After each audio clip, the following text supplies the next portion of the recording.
Hello আমার মিষ্টি বন্ধুরা, আমি মিষ্টি মধু তোমাদের সবাইকে জানাই শুভ সকাল। সকাল তো প্রায় অনেকক্ষণ হয়ে গেছে, আর দেখতেই পারছো রাস্তায় এত রৌদ্র, কি বলবো। বাইরে তো বেরোতে হবে, অফিস যেতে হবে, তাই জন্য বেরালাম। আর কি রৌদ্র দেখতে পাচ্ছ, আমার চেহারাটা দেখে বুঝতেই পারছো যে আমি রোদে একদম সব চোখ মুখ বন্ধ করে নিয়েছি। আর এখন যাচ্ছি, কি করব বলো, এত রৌদ্র, তাই অনেক জোরে জোরে যাচ্ছি যাতে তাড়াতাড়ি অফিসটায় পৌঁছে যাই। তো চলো তোমাদের সঙ্গে একটু রাস্তার সাইডের গাছগুলো শেয়ার করি।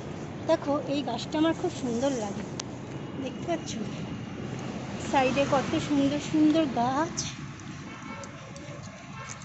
এখানে বেশ রিলস বানাতে দারুণ লাগে, খুব ভালো একটা জায়গা।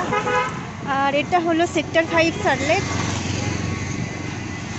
অনেকেই হয়তো চেনো সেক্টর 5 সল্টলেকে, যারা যারা এসেছো তারা অবশ্যই চেনো। আর আজকে কিন্তু একটু ফাঁকা ফাঁকা, ছুটির বাজার চলছে আজকে। তো দেখো রাস্তার ধারে ধারে কত সুন্দর গার্ডেন, দারুণ লাগছে, দারুণ একটা পরিবেশ, বেশ ভালো লাগে। তো বন্ধুরা, তোমরা এই গরমের জন্য বেশি করে ঠান্ডা খেয়েও, তারপরে সুস্থ থেকো। প্রচুর গরম, রোদ্দুরে পুরো একদম রাস্তায় পা দেওয়াই যাচ্ছে না, এতটাই গরম।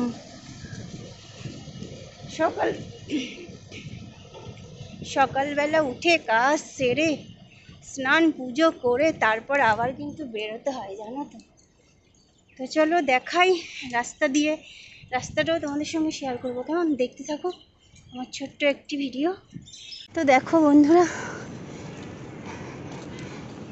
দেখেছো অফিসগুলো, দেখো চারিদিকে অফিস। আর রাস্তায় তো আজকে রাস্তাটা অনেকটাই ফাঁকা, কিন্তু সব পার্কিং আছে, কারণ কিছু কিছু অফিস খোলা, কিছু কিছু অফিস বন্ধ আছে। তো দেখো চারপাশটা দারুণ লাগছে, তাই না বলো? তো ভালো লাগলে অবশ্যই কমেন্ট করো, শেয়ার করো। আর আমি তোমার মিষ্টি মধু নতুন ইউটিউবে, তোমরা সবাই পাশে থেকো। আর দেখো পাখির একটা কলরব, বেশ ভালোই লাগছে দেখতে। দেখো এটা গাছটা দারুণ দারুণ দারুণ, বুঝতে পেরেছো? তো দেখো কত সুন্দর, কত সুন্দর। তো চলো দেখতে থাকো। টাটা বন্ধুরা। তো আমি এখন এই রাস্তাটা পার হব, তারপরে অফিস যাব। দেখতে পাচ্ছ মুখটুক একদম বাঁধা, প্রচণ্ড রৌদ্র, মুখটুক জ্বালা করে। তো টাটা, ভালো থেকো সবাই। দুপুরের অনেক অনেক শুভেচ্ছা, ভালোবাসা রইল। Bye bye.